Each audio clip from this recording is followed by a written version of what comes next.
Hello student, आज के इस वीडियो लेक्चर में हम लोग बात करेंगे पैलियोबॉटनी का। पैलियोबॉटनी बहुत इम्पोर्टेंट टॉपिक है और बीएससी सेकेंड सेमेस्टर में बॉटनी का एक बहुत इम्पोर्टेंट यूनिट है। इसमें से बहुत सारे सवाल आते हैं। बहुत ज़्यादा डिटेल में आपको पैलियोबॉटनी नहीं पढ़नी है, just it is a basic introduction. So let's start the first lecture of palaeobotany. So as you can see on the screen, it is just an introduction of paleobotany. This is black color rock. You can see this is black color rock, and within the rock there is a leaf which is preserved. यानी अगर हम देखें तो एक बड़े से चट्टान के अंदर एक आपका लीफ है जो कि परिरक्षित यानी सुरक्षित है, प्रिजर्व्ड है। तो इस तरीके से जो हमारे पुराने ऑर्गेनिजम्स हैं, चाहे वो प्लांट हो चाहे एनिमल हो, अगर वो कहीं किसी चट्टान या किसी मिनरल या किसी भी सॉइल पार्टिकल या सॉइल लेयर के अंदर दबा हुआ है सदियों से, तो उसे हम फॉसिल यानी जीवाश्म कहते हैं। तो actually this is a fossil. whatever you are looking on the screen, this is nothing but a kind of fossil in the form of leaf। और फॉसिल की स्टडी को हम लोग बोलते हैं पैलिएंटोलॉजी। क्लियर? फॉसिल की स्टडी को क्या बोलते हैं? पैलिएंटोलॉजी। तो this is palaeontology and is this palaeontology field there are two branches. यानी पूरे पैलिएंटोलॉजी यानी जीवाश्म विज्ञान को हम दो ब्रांचेस में डिवाइड कर सकते हैं। We can divide into two branches. One is palaeobotany, यानी अगर हमारा फॉसिल प्लांट का होगा तो हम उस ब्रांच को पैलियोबॉटनी बोलेंगे, और अगर हमारा फॉसिल एनिमल का होगा तो उस ब्रांच को हम लोग पैलियोजूलॉजी बोलेंगे। तो basically we have to deal with palaeobotany. तो मैंने यहाँ पे लीफ बना दिया है so that you can understand that this is nothing but study of plant fossil, और प्लांट फॉसिल की स्टडी को हम लोग क्या बोलते हैं? Palaeobotany. So let's go ahead. Now see, this is definition. You can see whatever is written over the screen. This is paleontology. Clear? तो paleontology क्या है? Paleontology is nothing but study of plant and animal fossil, and the history they recall is called paleontology. Means जो भी plant या animal के fossil की study हम करेंगे, उस स्टडी से हमें क्या मिलेगा? पुराने समय यानी पुराने समय की हिस्ट्री को हम रिकॉल करेंगे यानी याद करेंगे। तो इस तरीके से ये जो पूरा फील्ड है फॉसिल से जुड़ा हुआ, इसको हम पैलिएंटोलॉजी बोलते हैं। तो स्टार्टिंग में मैंने आपको बताया था कि पैलिएंटोलॉजी के दो ब्रांचेस हैं। You can see palaeobotany and palaeozoology. You can see this is palaeobotany and another side palaeozoology. तो पैलियोबॉटनी में क्या होगा? We will study the fossil of plants. You can see branch of botany which deals with the study of plant life on geological past. यानी धरती पे पुराने समय में जो पौधों की लाइफ थी, उनके जो स्ट्रक्चर्स थे, जो भी उनकी मॉर्फोलॉजी रही हो, इवोल्यूशन रहा हो, जब उस चीज़ को स्टडी करेंगे तो हम पैलियोबॉटनी में जाएंगे। और जब पुरानी चीज़ों को स्टडी करेंगे तो हमें वो पुरानी चीज़ें किस फॉर्म में मिलेंगी? फॉसिल के फॉर्म में। तो इसीलिए डेफिनेशन आपका इस तरह से दिया हुआ है। सेम यही चीज एनिमल के लिए अप्लाई कर देंगे तो ये आपका क्या हो जाएगा? पैलियोजूलॉजी। क्लियर? तो पैलिएंटोलॉजी के दो बेसिक ब्रांच हो गए, पैलियोबॉटनी और palaeozoology. Now see another term which is related to this palaeology structure, this is palaeoecology. You can see this is what? This is palaeoecology. So what is palaeoecology? देखिए, basically ecology में हम लोग क्या देखते हैं? Ecology में हम study करते हैं relationship between living organism and non living environment. तो इन्वायरमेंट और ऑर्गेनिज्म के बीच जो रिश्ता होता है, ठीक है, उसको हम लोग इकोलॉजी में स्टडी करते हैं। अगर यही चीज़ हम लोग पास्ट में चले जाएं कि पास्ट में जो प्लांट या एनिमल रहे होंगे और उनका जो इन्वायरमेंट रहा होगा, उनका आपस में कैसा इंटरेक्शन या रिलेशन था, तो दैट ब्रांच इज पैलियोइकोलॉजी। तो डेफिनेशन आप देख सकते हैं, it is study of relationship between pre historic life, यानी पुराने समय की बात कर रहा है, pre historic life forms and the prevailing environment of that time, यानी उस समय का जो भी इन्वायरमेंट है और उस समय के जो भी प्री हिस्टोरिक लाइफ फॉर्म्स यानी ऑर्गेनिजम्स हैं उनके बीच की जो स्टडी है वो हमारी पैलियो इकोलॉजी कहलाती है। क्लियर? इससे हमें क्या मिलता है? Such study gives idea about the prehistoric environment. इस तरह की स्टडीज हमें पुराने ज़माने के इन्वायरमेंट के बारे में पता चलता है। ठीक है, for example presence of thick cuticle sunken stomata in fossil leaves suggest a xerophytic condition on that time. यानी अगर हम किसी फॉसिल में, प्लांट के फॉसिल में हमें क्या मिलता है, सनकन स्टोमेटा मिलता है, मोटा क्यूटिकल मिलता है लीफ में, तो इसका मतलब उस समय वो ज़ेरोफिटिक कंडीशन को रिप्रेजेंट कर रहा था। तो this branch is palaeoecology. Now come to the next, palaeofloristic. Floristic मतलब होता है बायोडाइवर्सिटी की स्टडी। किसी भी एरिया में जो टोटल फ्लोरा है, फ्लोरा की जब हम लोग स्टडी करते हैं तो study of flora is floristic. अब हम पुराने समय में चलेंगे अगर, ठीक है, पास्ट टाइम में जाएंगे, तो पास्ट टाइम में जब फॉसिल फ्लोरा की स्टडी करेंगे तो फॉसिल फ्लोरा की स्टडी क्या कहलाएगी? Palaeo floristic. तो हम पैलियो वर्ड वहाँ जोड़ देंगे क्यों, because palaeo word represents fossil. तो study of fossil flora which may comprise of a tropical rain forest or temperate vegetation which may provide information about the past distribution of plant population and their migration in response to change in ancient environment।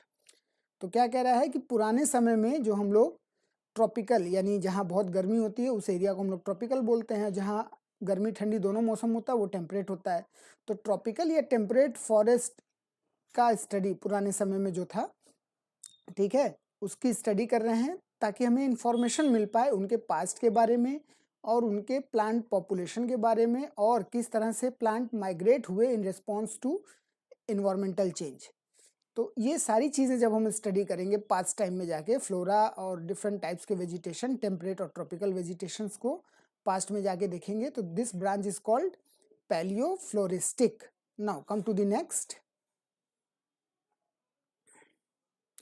Yeah, this is very important. Palynology. This is what? Palynology. You can see this is palynology. So what is palynology? Palynology is subject deals with the study of spores and pollen grains. Basically pollen grain को हम लोग spore ही बोलते हैं. It is called as microspore. तो जब हम pollen grain या उस तरह के spores की study करते हैं तो that study is called palynology. Clear? अब अगर वही पॉलन ग्रेन या स्पोर हमें फॉसिल के फॉर्म में मिल जाए तो क्या करेंगे? तब पैलिनोलॉजी के साथ पैलियो वर्ड जोड़ देंगे, क्योंकि पैलियो मीन्स क्या होता है? फॉसिल। तो palynology is what, sorry, palaeology is what? Study of fossilised spore and pollen grain. यानी फॉसिलाइज्ड स्पोर या पॉलन ग्रेन की स्टडी करेंगे तो उसको हम क्या बोलेंगे? Palynology. Clear? Let's go ahead now. Since we are talking about the palaeobotany और पैलियंटोलॉजी, तो इसमें जो main important and single link है या सेंट्रलाइज्ड टर्म है वो है फॉसिल। क्लियर? बिकॉज पैलिनोलॉजी में, सॉरी, पैलियोलॉजी में हर एक चीज़ फॉसिल से ही जुड़ी हुई है। तो सबसे पहले हम लोग बात करेंगे कि फॉसिल क्या होता है। जैसा मैंने स्टार्टिंग में बताया था आपको, ठीक है, फॉसिल क्या है?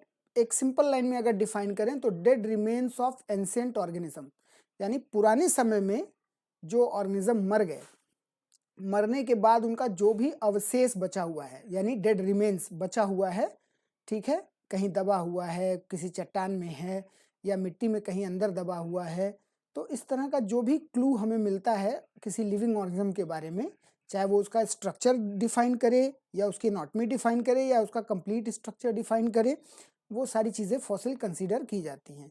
तो आप देख सकते हैं डेफिनेशन क्या है? The term fossil is derived from the word fossilis. Fossilis का मतलब क्या होता है? विच मीन्स डिग आउट, यानी जो खोद करके निकाला गया हो। डिग आउट मीन्स जो खोद करके निकाला गया हो। तो खोद करके हम पुरानी चीज़ें ही निकाल सकते हैं, ठीक है। Thus fossil is some object occurring in earth crust. Earth crust यानी जो धरती का ऊपर का लेयर है जिसमें मिट्टी है, which required to be dug out, जिसे हम खोद करके निकाल सकते हैं। अकॉर्डिंग टू सॉफ 1975, सॉफ के अकॉर्डिंग इसका डेफिनेशन क्या हो सकता है? any specimen which demonstrate the physical evidence of occurrence of ancient life form that is Holocene or older may be defined as fossil। जो पुराना हो, कोई भी चीज़ जो एंशियंट है, पुराना है, ठीक है, और जिसे हम फिजिकल डिमॉन्स्ट्रेशन के रूप में दिखा सकते हैं, मतलब लोगों को दिखाने के लिए कुछ ना कुछ मेरे पास होना चाहिए फिजिकल रूप में, तो वो हम लोग किस में रखेंगे, फॉसिल्स में। क्लियर? जैसे कुछ एग्जाम्पल भी दिया है, जैसे सब fossil, the life form which are held within recent deposits, जो अभी नए नए डिपॉजिट्स में है, means that is less than 6000 year. देखिए टाइम स्केल भी यहाँ डिफाइन कर दिया है।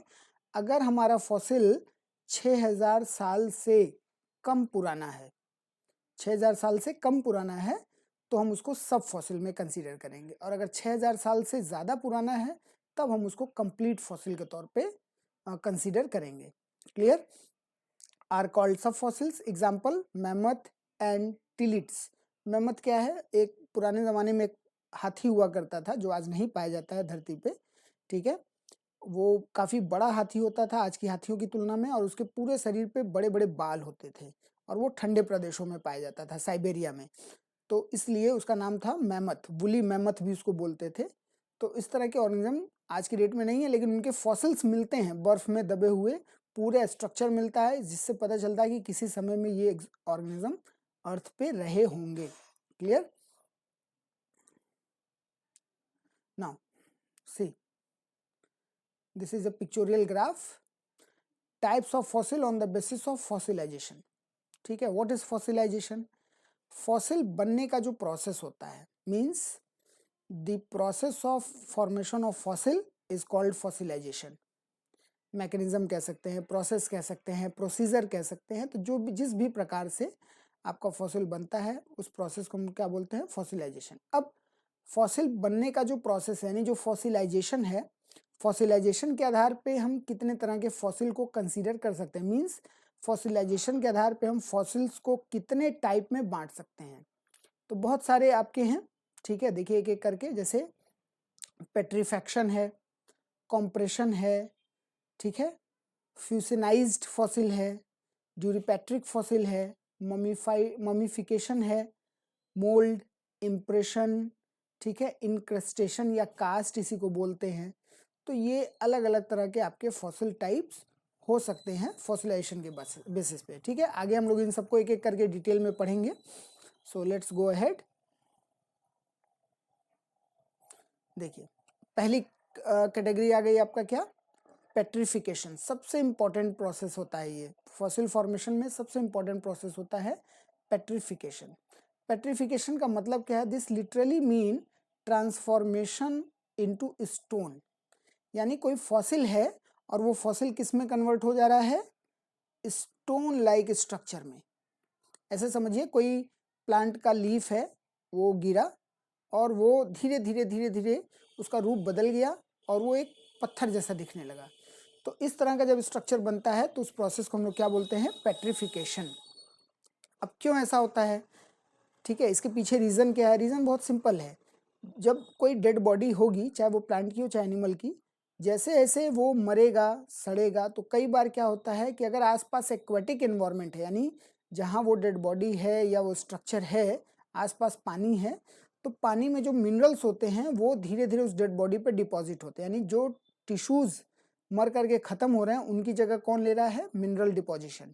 तो यू कैन से दैट कि soft tissues are replaced by mineral deposition. तो इस तरीके से एक स्टोन जैसा स्ट्रक्चर आपको बना हुआ दिखेगा। क्लियर? स्टोन जैसा स्ट्रक्चर बना हुआ आपको दिखेगा, और स्टोन जैसा स्ट्रक्चर जब आपको दिखेगा तो आप उसको बोलेंगे कि पेट्रीफाइड फॉसिल है। ठीक है, तो देखिए पूरा इसका एक फ्लो चार्ट यहाँ पे दिया हुआ है। सबसे पहले हमारे पास कोई प्लांट पार्ट है। अब वो प्लांट पार्ट क्या हो रहा है? वाटर लॉगिंग, यानी पानी से भरी हुई जगह पे पड़ा हुआ है। तो infiltration and permeation of plant tissues and cells by mineral charged water, ठीक है, containing। अब क्या होगा कि उसमें जो टिश्यूज हैं वो टिश्यूज आपके रिप्लेस किए जाएंगे मिनरल से। अब कौन कौन से मिनरल हो सकते हैं पानी में? ज़्यादातर कैल्शियम कार्बोनेट, ठीक है, तो अगर कैल्शियम कार्बोनेट हाई अमाउंट में डिपॉजिट हो गया है तब ऐसे पेट्रीफाइड फॉसिल को क्या बोलेंगे, कैल्सीफाइड फॉसिल, क्योंकि कैल्शियम ज़्यादा है। दूसरा है हाइड्रेट्स ऑफ आयरन ऑक्साइड। बहुत जगह पे मिट्टी में ज़्यादा आयरन होता है तो पानी में भी ज़्यादा आयरन होता है, तो ऐसे जगह पे आयरन का डिपोजिशन, आयरन ऑक्साइड्स का डिपोजिशन होगा तो it will look like you can से रस्टेड आयरन, मीन्स जंग लगा हुआ आयरन जैसा ब्राउन कलर का स्ट्रक्चर दिखेगा, तो उसको बोलेंगे लिमोनिटाइज्ड फॉसिल। क्या बोलेंगे, limonitised fossil. Now the third one is iron sulphides. अगर आयरन सल्फाइड के कंपाउंड्स डिपॉजिट हो रहे हैं तो वो आपका क्या हो जाएगा, पायराइज्ड फॉसिल्स। और अगर सिलिका, जो कि मोस्ट कॉमन होता है पानी में, ठीक है, सिलिका का डिपॉजिट होगा तो सिलिसिफाइड फॉसिल्स बोलेंगे। तो ये डिफरेंट टाइप्स के आपके पेट्रीफाइड फॉसिल हैं जो बहुत इंपॉर्टेंट हैं और बहुत ज़्यादा पाए जाते हैं और बहुत कॉमन प्रोसेस है फॉसिलाइजेशन में। चलिए नेक्स्ट देखते हैं। देखिए जो अभी आपने देखा पेट्रीफाइड फॉसिल था। पेट्रीफाइड फॉसिल बनने में जो सबसे मेन मैकेनिज्म होता है उसको बोलते हैं पर मिनरलाइजेशन। क्या बोलते हैं, पर मिनरलाइजेशन। तो permineralization is basic mechanism involve in petrified fossil formation. The best known and most studied petrified wood specimen are those that are mineralized with polymorph of silica like opal A।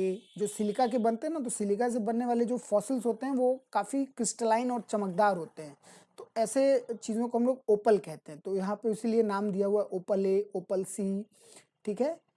कैल्सिडोनी यानी calcium से, quartz, quartz भी एक mineral है जो soil में होता है तो डेफिनेटली पानी में भी डिजॉल्व होगा, तो क्वार्ट्ज भी हो सकता है, ठीक है। Let's familiar are fossil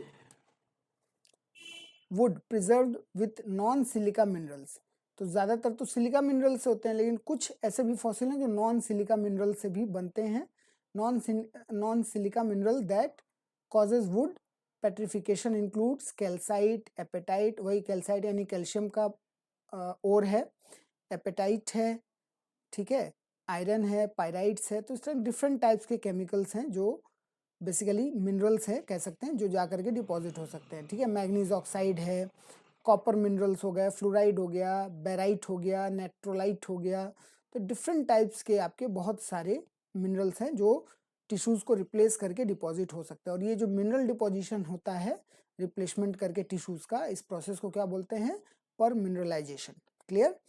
regardless of composition the process of mineralization involve the same factors.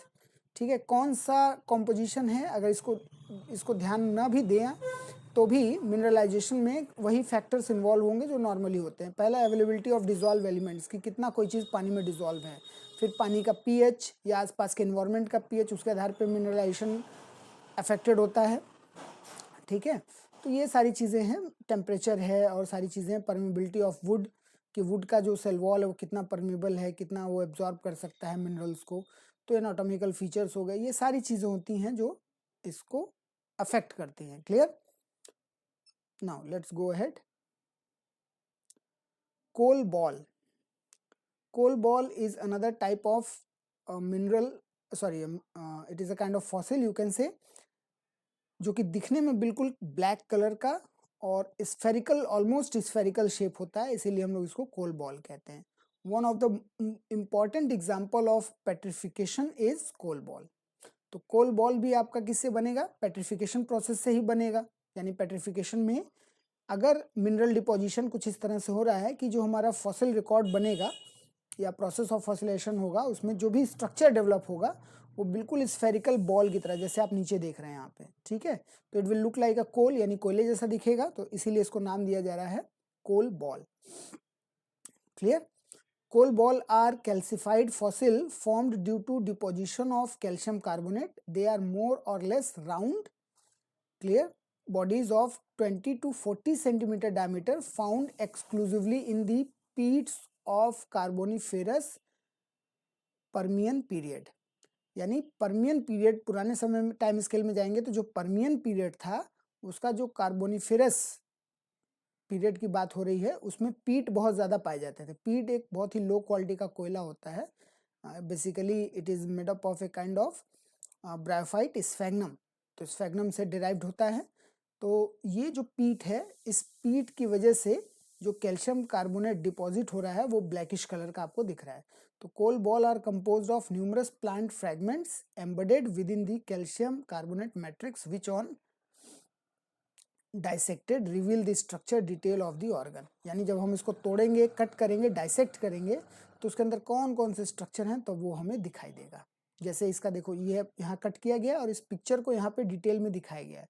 अब इस डिटेल पिक्चर में माइक्रोस्कोपिक स्टडी करने पे हमें दिखा कि क्या क्या चीज़ें, प्राइमरी जाइलम, सेकेंडरी जाइलम, बहुत सारे प्लांट के स्ट्रक्चर हमें यहाँ पे दिख रहे हैं।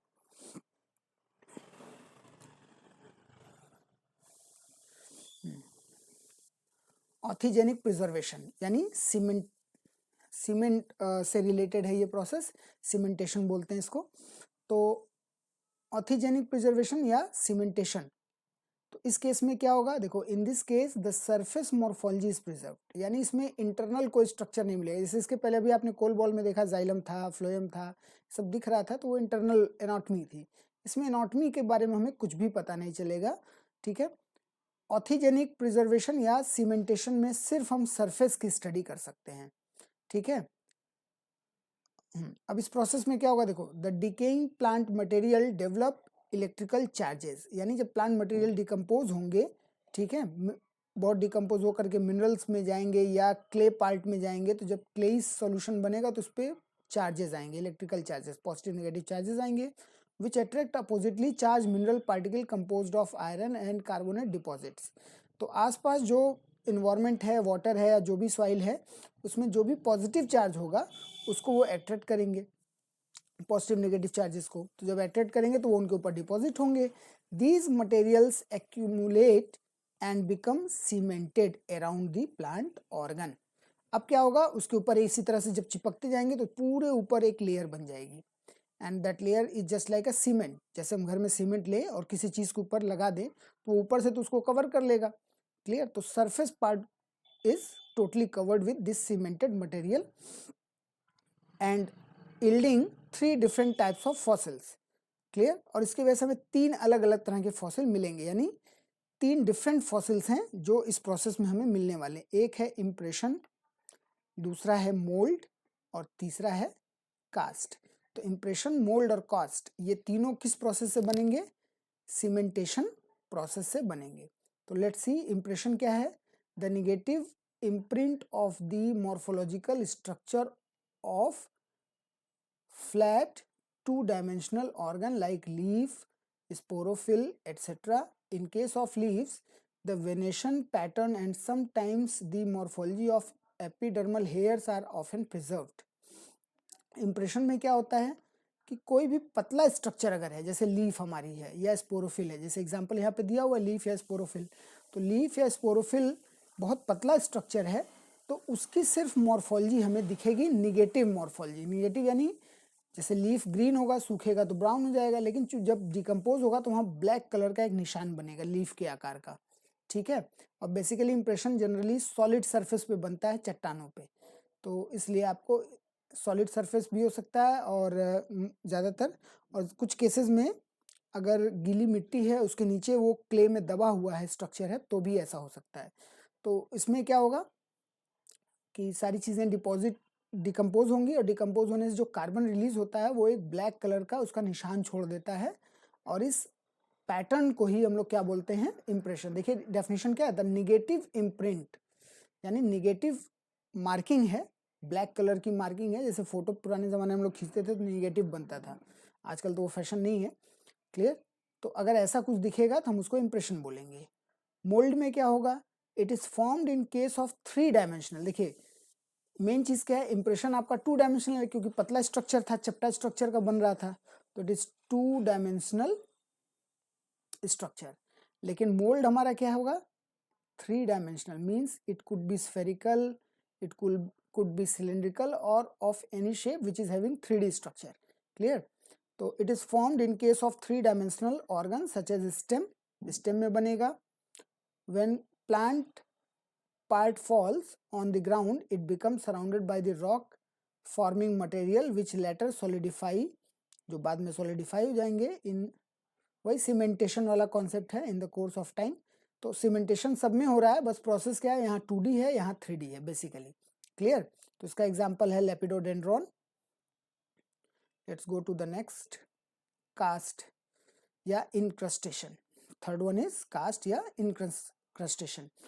इन course of time the hollow mold may become filled with cementing material। यानी अब सोचिए, जैसे यहाँ कुछ डायग्राम दिया हुआ है, ठीक है, इस डायग्राम में देखिए क्या हो रहा है।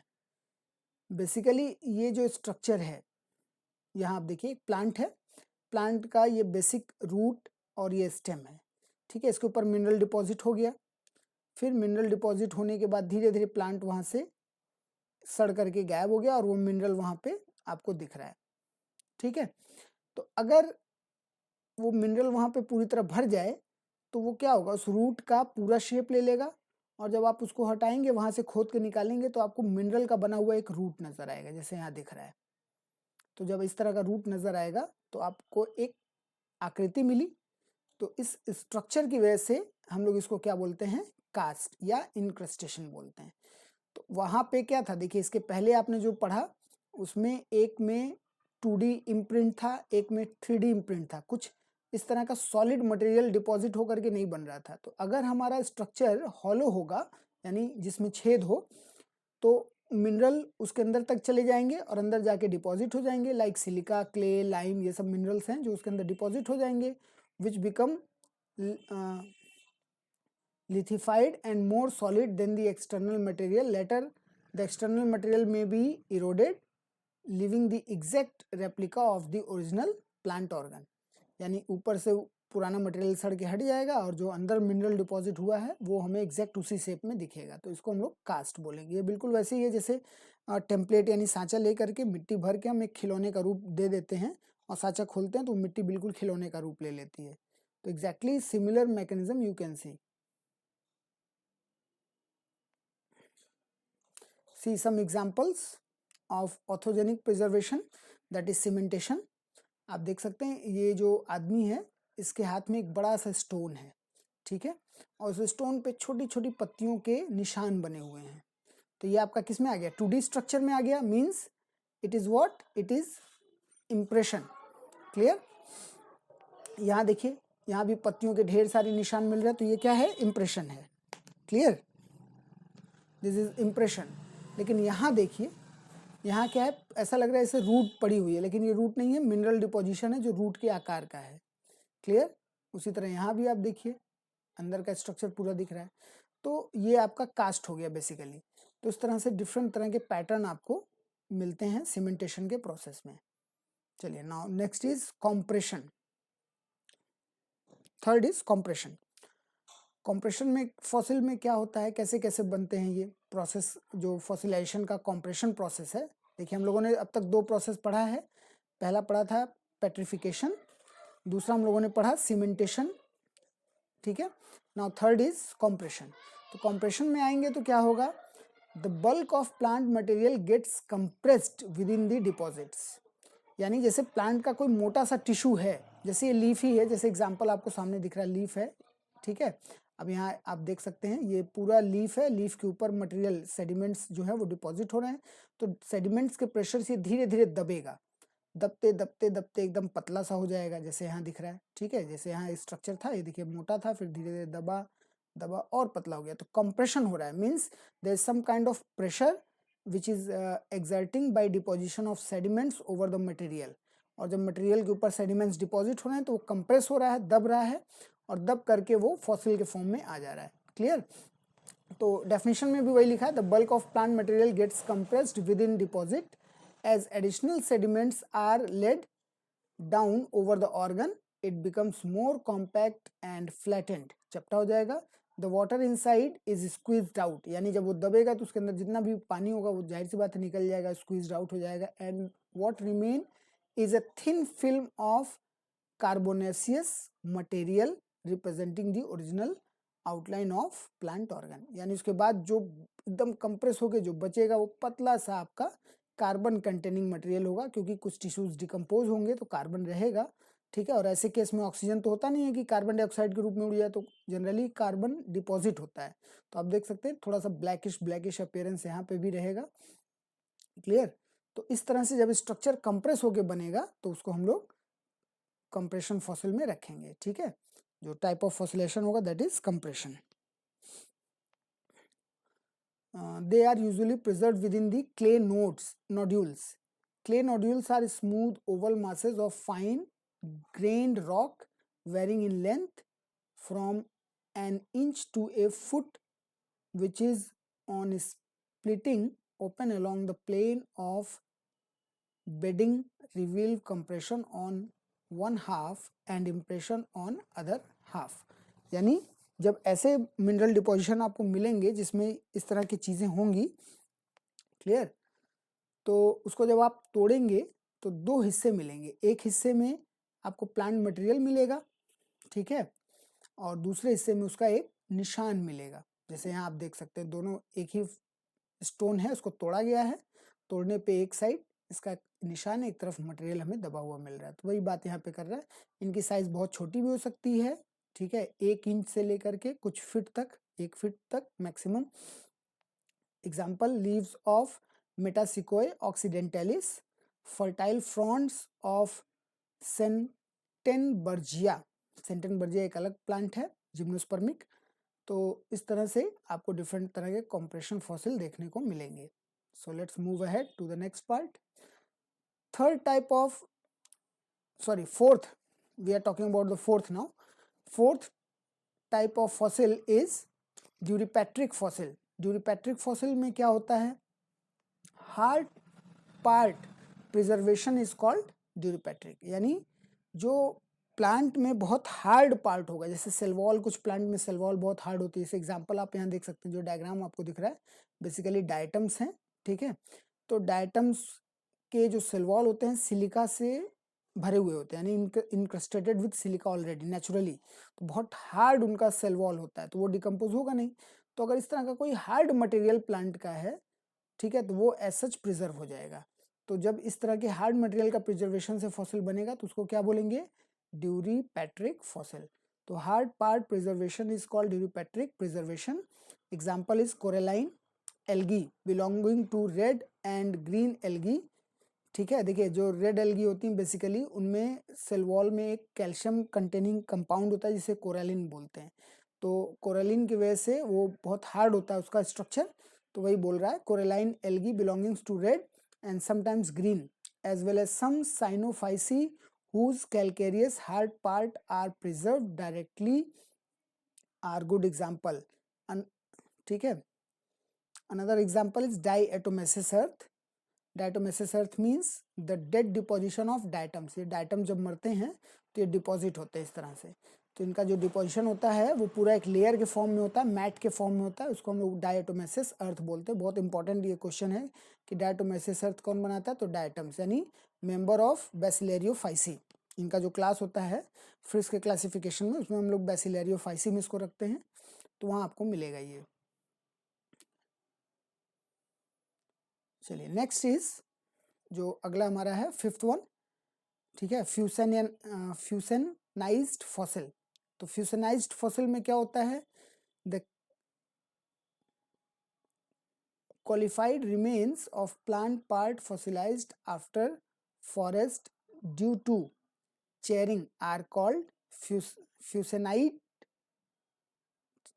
Example flower bud of silvianthemum. Clear. तो सिल्वियनथेमम का जो बड है, ये एक बड है, ये देख सकते हैं। अब इसमें होगा क्या, इस प्रोसेस में कैसे समझेंगे कि इस तरह का फॉसिल कैसे बनेगा, बहुत आसान है। इसमें क्या होता है कि जो भी प्लांट पार्ट होगा, ठीक है, वो कुछ इस तरीके से डिपॉजिट होगा कि उसके ऊपर चारकोल जैसा मटेरियल डिपॉजिट हो जाएगा। Means it look like black colour charcoaly deposition, ठीक है। तो यहाँ पे लिखा भी है, देखिए, qualified remains of plant part fossilised after forest fire due to charring. तो जब भी जंगल में आग लग जाती है, इस तरह की चीज़ें होती हैं, तो उससे क्या होता है, जो भी कार्बन जल रहा है, ठीक है, वो या जो भी कोल के फॉर्म में बन रहा है, कोयला जलने के बाद बन रहा है, वो कई बार जो भी फॉसिल्स होते हैं उनके ऊपर डिपॉजिट हो जाते हैं और धीरे धीरे समय के साथ वो चारकोल फॉर्म में हल्का हल्का आ जाते हैं, जिसको हम लोग चैरिंग बोलते हैं। तो इस तरह का अगर फॉसिल रिमेन हमें मिलेगा चारकोल फॉर्म में, तो उसको हम लोग क्या बोलेंगे, फ्यूसनाइज्ड फॉसिल। ठीक है, और इस तरह के स्ट्रक्चर को क्या बोलते हैं, इस तरह के स्ट्रक्चर को बोलते हैं फ्यूसनाइट, फ्यूसनाइट बोलते हैं। Now let's go ahead. Mummification and amber. Mummification, आप ये टर्म बहुत कॉमन है, आप पहले से जानते होंगे, कई बार मूवीज़ भी आई है मम्मी के नाम से। तो बेसिकली जब हम मम्मी को याद करते हैं तो वी रिमेंबर इजिप्शियन कल्चर।